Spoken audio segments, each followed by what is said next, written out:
오늘 저녁에 우리가 살펴볼 하나님 말씀은 구약성경 이사야서 53장 7절 한 절 말씀을 잠시 보겠습니다. 구약성경 1032페이지 이사야서 53장 7절. 저와 여러분이 한 목소리로 함께 하나님 말씀 봉독합니다. 시작. 그가 곤욕을 당하여 괴로울 때에도 그 입을 열지 아니하였으며 마치 도수장으로 끌려가는 어린 양과 털 깎는 자 앞에 잠잠한 양같이 그의 입을 열지 아니하였도다. 아멘. 오늘 우리는 계속해서 금요기도에 옥타비우스 윈슬로우 목사님이 쓰신 예수생각 그 14번째 시간으로 우리의 빚을 갚아주신, 우리의 빚을 대신 갚아주신 예수님에 대해서 잠시 생각해 보기를 소원합니다. 저와 여러분이 사회생활을 하면서 인생을 살아가면서 그러지 않으면 참 좋겠지만 어쩔 수 없이 빚을 지는 경우가 있습니다.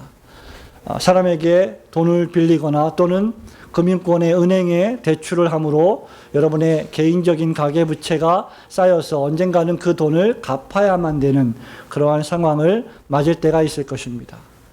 그리고 그러한 부채가 계속 쌓여서 점점 더 어려워지고 곤란을 당해서 우울하고 낙심할 때가 있을 것입니다.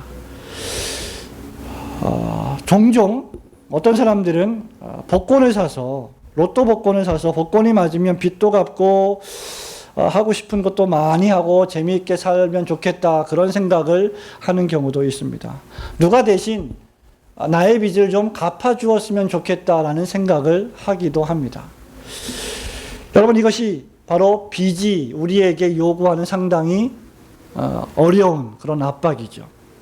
그런데 우리가 지고 있는 빚 가운데 정말 우리의 힘으로 감당하기 어려운, 우리가 정말 갚기 어려운 빚이 있습니다. 그것은 바로 성경이 말하고 있는 하나님을 향한 빚인데요.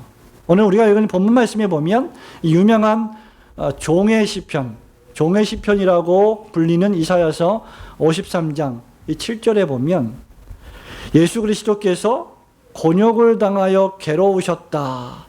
그때에도 입을 열지 아니하셨다. 도수장으로 끌려가는 어린 양과 같이 털 깎는 자 앞에서 잠잠했다. 입을 열지 아니했다라고 기록을 하고 있습니다.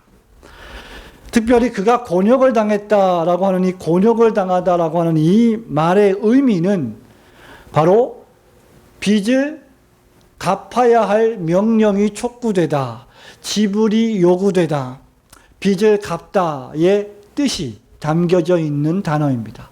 곤욕을 당했다라고 하는 말은 곤욕을 당함으로, 곤욕을 당하면서 그것을 참고 인내함으로 빚을 갚아주었다라고 하는 뜻을 담고 있다는 말입니다.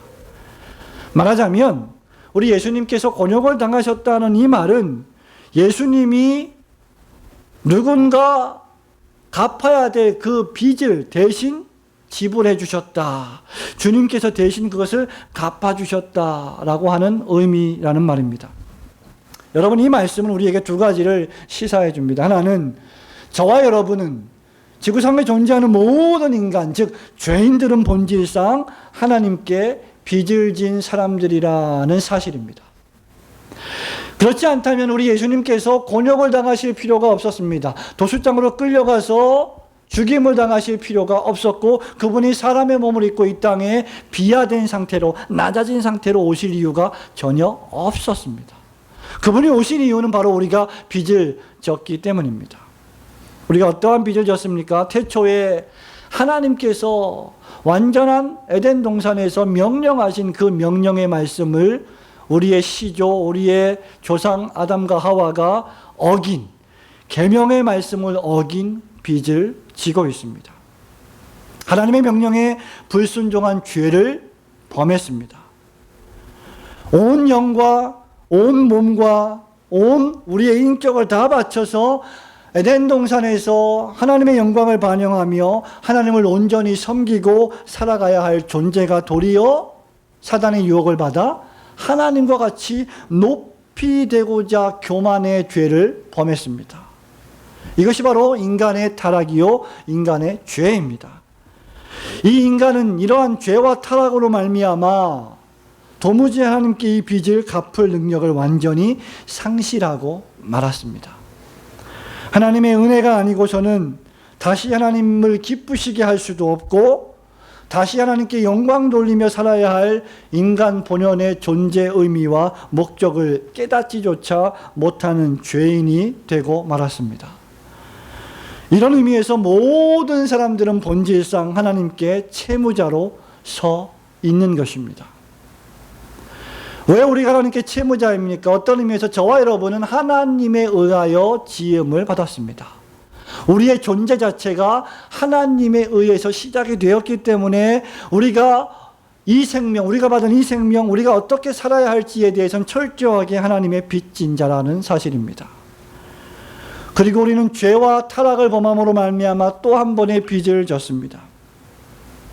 그리스도께서 십자가 구원의 은총으로 말미암아 우리를 구원해 주셨기에 구원의 빚을 지고 있습니다. 매일매일 저와 여러분에게 은혜를 베푸시고 자비와 긍휼을 베풀어 주신 그 은혜의 빚을 우리는 매일매일 지고 있습니다. 그래서 옥타비우스 윈슬로우 목사님이 잘 말씀한 것처럼 하나님께 최상의 사랑과 완전한 거룩과 온전한 복종과 무한한 섬김을 우리는 빚지고 있는 것입니다.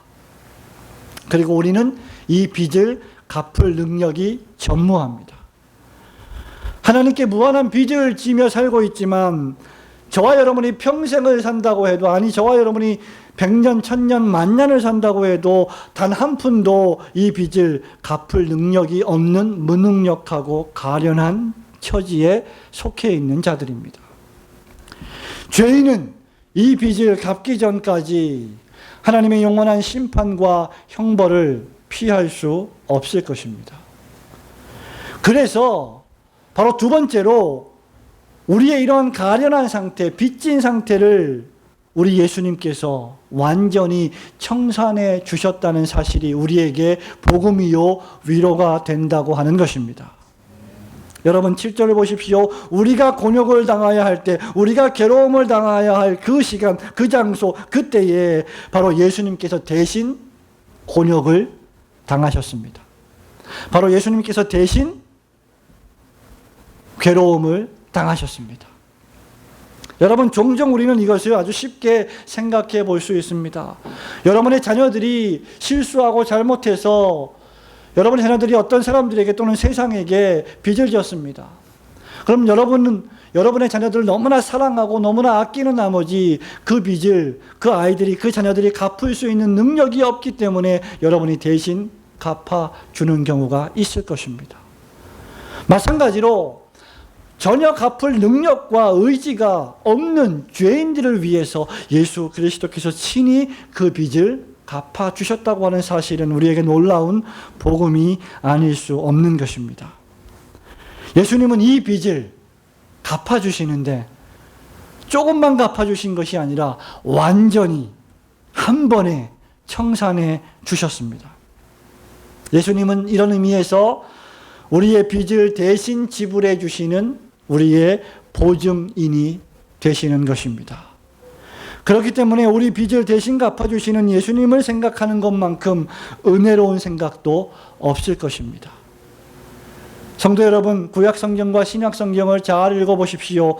여러분은 어떤 죄를 하나님께 범했습니까? 그리고 예수님은 어떤 빚을 갚아주셨습니까? 예수님은 자신이 짓지 않은, 자신이 범하지 않은 죄를 위하여 고난을 받으셨고 죽으셨습니다. 그리고 그 예수님의 고난과 죽음으로 인해서 여러분의 죄가 용서된 줄 믿으시기를 축원합니다. 예수님은 자신이 어기지 않은, 단 한 번도 범하지 않은 불순종으로 인해서 모든 하나님의 율법과 계명의 말씀을 우리 대신 순종하셨습니다.